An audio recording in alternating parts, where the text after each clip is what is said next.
नमस्कार दोस्त। क्या कभी आपने नोटिस किया है कि जो लोग सबसे ज़्यादा स्ट्रांग होते हैं, वो चुप रहते हैं। वो बेमतलब की बातों पर रिएक्ट नहीं करते, वो चिल्लाते नहीं हैं, गुस्सा नहीं करते, वो सिर्फ चुप रहते हैं। तो क्या ये चुप रहना उनकी वीकनेस है या कोई सुपर पावर? दोस्तों, आज हम बात करने वाले द पावर ऑफ साइलेंस, एक ऐसी क्वालिटी जो हर सक्सेसफुल और सबसे शक्तिशाली लोगों के अंदर होती ही होती है। अगर आप ये जानना चाहते हो कि पावर ऑफ साइलेंस क्या है, तो इस वीडियो को इन तक जरूर देखिएगा, क्योंकि इस वीडियो में आपको फुल डिटेल के साथ बताया जाएगा कि ये द पावर ऑफ साइलेंस क्या है, यानी कि चुप रहने का जो ताकत है, जो पावर है, वो क्या है। तो चलिए, बिना इसमें बर्बाद की वीडियो को शुरू करते हैं। उससे पहले मैं आपको बताना चाहता हूँ कि मैंने इसे 5 पॉइंट में ब्रेक डाउन कर दिया है, ताकि आप इसे आसानी से समझ सको। तो क्या है ये 5 स्टेप्स, जानते हैं? तो चलिए वीडियो को स्टार्ट करते हैं। स्टेप 1, चुप रहना सीखिए। दोस्तों, ऐसे बहुत सारे लोग होते हैं जो बेमतलब की बातों पर बिना मतलब के बोलते रहते हैं। अगर आप उसे राय मांगो या ना मांगो, अपनी राय देते रहते हैं। और ऐसे लोगों का जो अहमियत है वो कम होता है।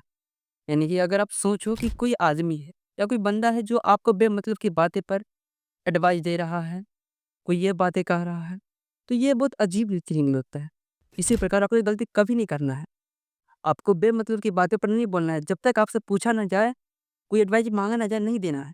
क्योंकि लोग फ्री के एडवाइस से बहुत ज़्यादा नफ़रत करते हैं।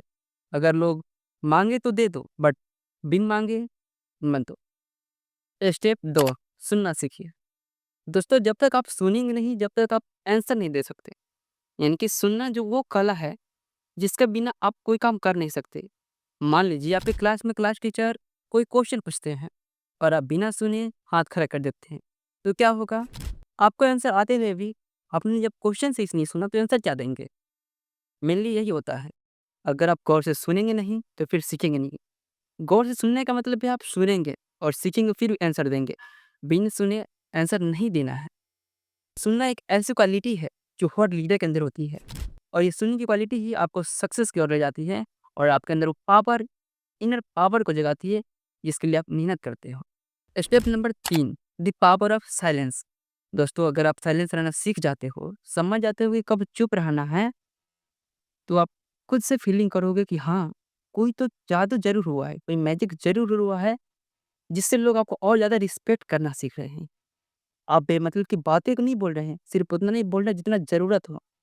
और अगर आप ज़रूरत पर बोलते हो, तो सुनने वाले लोगों की संख्या बढ़ जाती है और वो लोग गौर से सुनते हैं।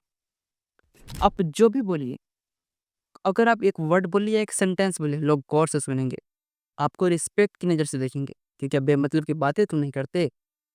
अगर आप चुप रहने की पावर समझ चुके हैं, तो चलते हैं स्टेप नंबर 4 पर। कब बोलना है? यस दोस्त, अगर आप सिर्फ़ चुप रहते हैं, यानी कि मैंने आपको समझा दिया कि चुप रहना, इसका मतलब ये नहीं कि मुँह में ताला मार लेना है। इसका मतलब ये है कि आपको उसी समय बोलना है जहाँ पर मोस्ट इम्पोर्टेंट हो। बिना इम्पोर्टेंट आपको कुछ नहीं बोलना है।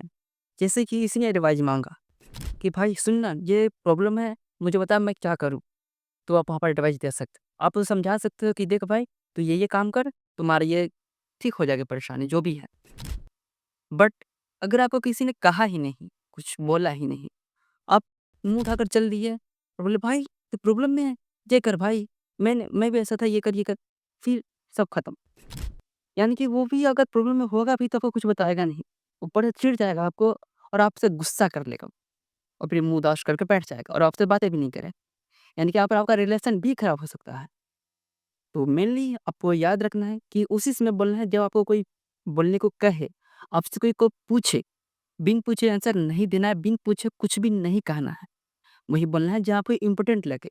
और ध्यान रखिए, अगर आप बोलने की कला सीख जाते हैं कि आपको बोलना कब है, तो आप अपने जीवन में 80% ऐसी हासिल कर चुके हो सफलता।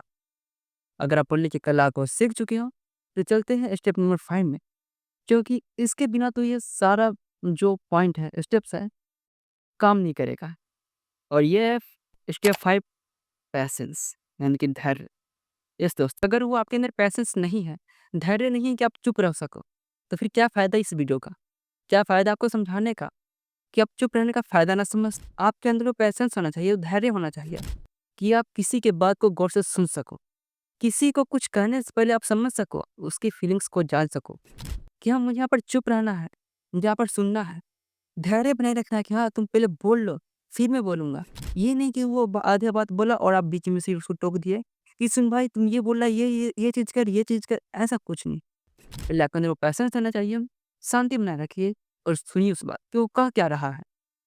क्या वो आपको अपनी इमोशंस शेयर कर रहा है या आपको सैड फीलिंग शेयर कर रहा है? आपको समझना है। अगर आप उसके फीलिंग्स, उसके सैडनेस और उसकी बातों को समझ जाते हो, तो मुबारक हो, आप इस स्टेप्स को 100% तो नहीं बट 98% फॉलो कर लेते हो। बिकॉज़ पैशंस इस सब पर भारी पड़ता है। तो अगर आपको ये वीडियो पसंद आया हो, इस वीडियो को लाइक करना ना भूलिए और अगर आप चाहते हो कि ऐसी वीडियो और भी आते रहे, चैनल को सब्सक्राइब भी कर लो, ताकि अगली बार जब भी मैं कोई मोटिवेशनल और सेल्फ इम्प्रूवमेंट वीडियो लाऊँ, तो सबसे पहले वो आपको मिलता है ऐसे किसी वीडियो में, जब तक के लिए जय हिंद, वंदे मातरम।